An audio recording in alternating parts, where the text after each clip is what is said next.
Sir, I rise to speak on the Securities and Insurance Laws Amendment and Validation Bill 2010. I thank you very much for giving me this opportunity to make my maiden speech as well as to lead the debate from the opposition on this very important subject. I have heard the Honorable Finance Minister, a very senior parliamentarian and minister who presented certain facts about the ordinance and now the bill and the thought process that went behind it. Sir, I shall come to those issues a little later. At the outset, I would like to speak more about the big picture that the bill has raised. There are two major issues that this ordinance and subsequently the bill has raised in terms of the big picture. First is the joint regulation of the hybrid products. Obviously, the bill relates to the hybrid products, and wherever there is a dispute between two regulators in the regulation of products. The second issue is the joint mechanism which has been proposed in this bill, which I believe compromises the independence and autonomy of the regulators. I shall explain my thoughts a little more in detail. First, the issue about the joint regulation of products. It is not something which is new in the realm of possibility in the Indian financial markets. We have had joint regulation of products in operation for several years in this country already. There are time tested practices in vogue, and few disputes have arisen over the years. Regulators are not new in this country. We have had regulators for over 20 years and a multitude of regulators, but we have not had such type of disputes as has been witnessed between SEBI and IRDA come to the public fora, public domain very often. This is one such case, and sir, I beg to submit that this case also could have been handled better, could have been managed better, and there was no reason to have a knee jerk reaction of an ordinance or a bill coming into parliament just at the occasion of one instance. Usually, these disputes have been sorted out and handled at lower levels very efficiently. If they were not handled by bipartisan discussion, they were taken to the high level committee for coordination in the financial markets and very amicably resolved over the years.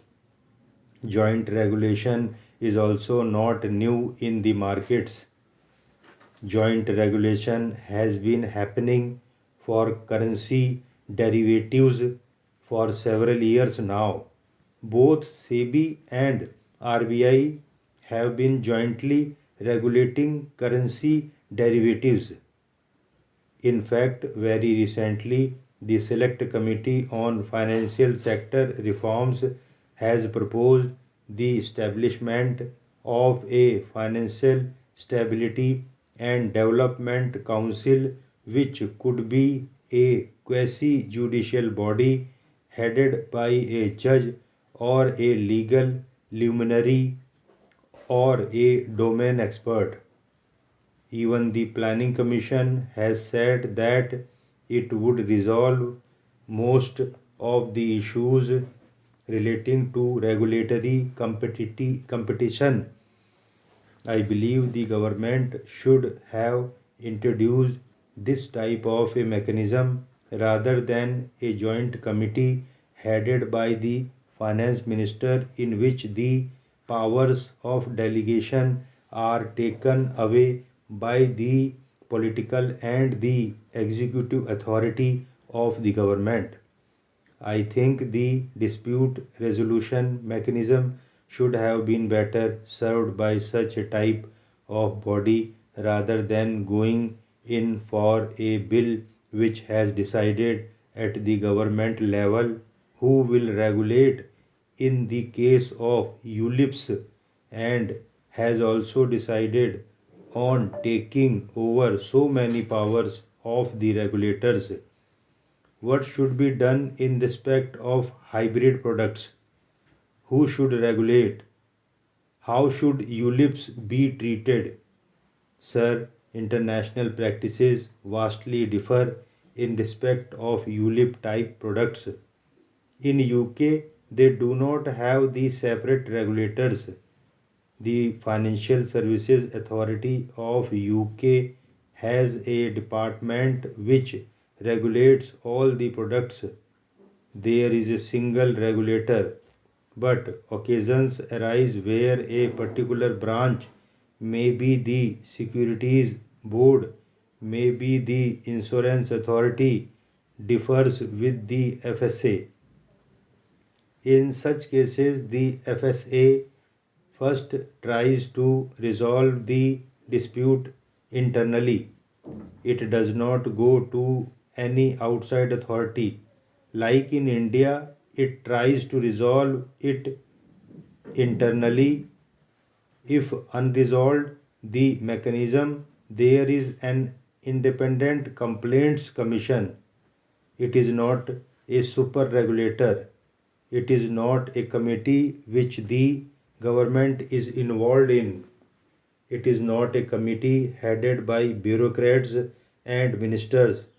It is an independent complaints commission which takes these matters, addresses them, and if there is still a problem at the end of the day, you go to the courts of the land. The laws provide to go to the courts. Sir, there is another difference in the international practice, and I draw the attention of the Honorable Finance Minister to this very important aspect of how ULIPs are regulated in different companies. Sir, ULIPs certainly come under the regulation of the insurance regulator, but there is an important difference. All investments under the investment portfolio of ULIPs are outsourced to asset management committees which are under the regulation of their respective securities exchange board.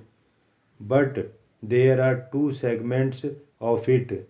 One is the insurance part as regards the investment component to avoid duplicity of regulator. The investments are only operated by outsourcing the investment activity to a duly registered asset management committees which works under the guidelines and regulations of their securities exchange bodies. In this case, the investment companies do not do the investment functions themselves directly, and that is the fundamental difference which we in India should address. Insurance should have got to maintain its control on the insurance business. Investments would have been done through bodies which have domain knowledge, who are controlled and regulated by the Securities Board, and there would have been no overlapping and confusion. In fact, sir, there would have been a major saving of costs instead of duplicating the entire effort, and the whole organization to do investments. Insurance companies could have outsourced that to people with domain knowledge, and they would have been properly regulated by the Securities Board. I can quote a number of international companies which follow this practice.